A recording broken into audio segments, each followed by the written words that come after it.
Fadi, we appreciate it. Thank you. All right, let's bring in CNN political commentator and Democratic strategist Maria Cardona, also CNN political commentator Ben Ferguson. Morning. Good to have both of you with us. Good morning, Victor. So does this really become, as we talk about the decision from the Supreme Court, does this become one of the key points of the 2016 race, or are people going to, as they often do, vote their pocket? Let's start with you, Maria. I actually think it will become one, only because Republicans have chosen, many of them at least, have chosen for this to be a focal point for them, a rallying cry, as we heard, for them to gather the most extreme, the most conservative voters, and to get them to come out to the polls for them during the Republican primary. But I think what this also demonstrates is the problem that they're going to have going into the general election. I really believe that the Republican Party and these candidates specifically are at a crossroads, Victor, whether to actually look to where this country is going, the progress it has made on inclusion, on equality, to make sure that there is no discrimination against the LGBT community, because yesterday's decision wasn't the end. There's still a lot of laws out there that allow for discrimination against the LGBT community.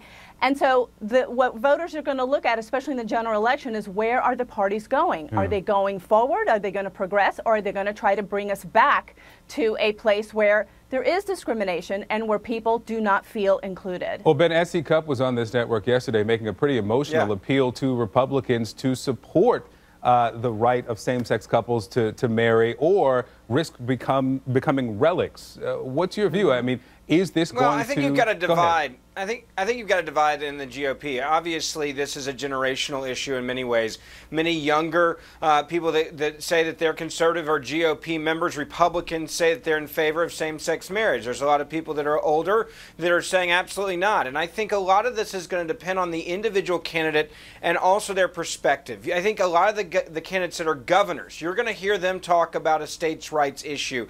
This is going to become a political issue because of that issue of states' rights. Should states have the right to decide what laws they want in their state, or should the Supreme Court be able to come in and trump them even after the voters in those states have gone to the polls? I think there's other candidates that are going to say, and we've already seen this from Jeb Bush and Kasich and others, who are saying, hey, we can agree to disagree, let's kind of move on. There are much bigger issues in this election coming up that we're going to deal with. So if you're Ted Cruz's campaign, this is going to be a prominent issue. If you're Jeb Bush's campaign, probably not so much. A lot of it depends on where you are and your strategy moving forward.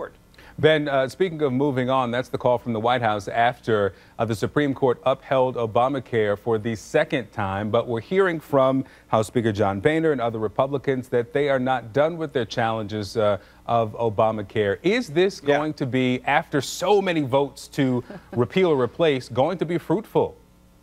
I think for many of the candidates, yes. I think this is going to be one of the top 3 issues of this presidential election, especially on the GOP side. There are quite a few Americans that are still not happy with Obamacare as it continues to roll out. And when you see these penalties, which is a tax, get higher each year, you're going to see more people that are not going to like Obamacare and are going to want it to be reformed and or repealed. So I think, yes, this is going to be a major campaign issue for all of the GOP candidates. It's going to be a rallying cry because a lot of people say this is not what I signed up for and there needs to be reform. Maria?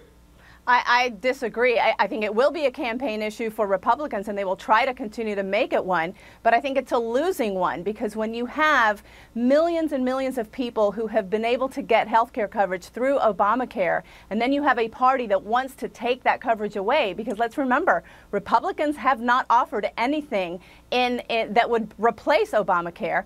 I think the American people are at a place where the majority of them want to keep Obamacare. They don't want to repeal Obamacare. And then when you have a Republican Party who has now voted, like 66 times to repeal it, I think the American people, again, are going to look at the contrast of a party who wants to move forward, who wants to progress and give the American people health care coverage where they didn't have it before, versus a Republican Party who wants to take them back in time to a time where people didn't have health care and they offer nothing in return. So I think that's a contest that, frankly, Democrats will win. 30 seconds, Ben. But Maria, I think there's one key thing here. You're going to see any of the presidential candidates on the GOP side, they know they're going to have to offer up something to not have to worry about exactly what you just heard. Well, you guys have no ideas. You are going to see many of these candidates, especially come the general election, give a very clear plan of what they would replace Obamacare with. There are some things in Obamacare that Republicans But where has have that plan been? okay. There's been repeal and replace calls for years now. Where has that plan been?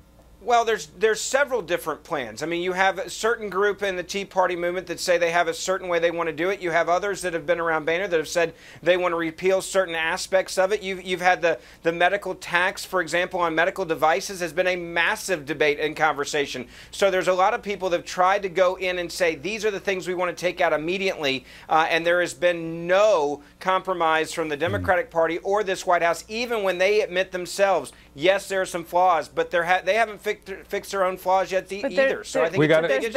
There's been no consensus on the Republican side. So Maria, Ben, thank you so much. It has definitely been a landmark week for the president. We'll continue to have that conversation. For the American people, Victor. All right, Maria Cardona, Ben Ferguson, thank you both. Next hour of your new day after a break.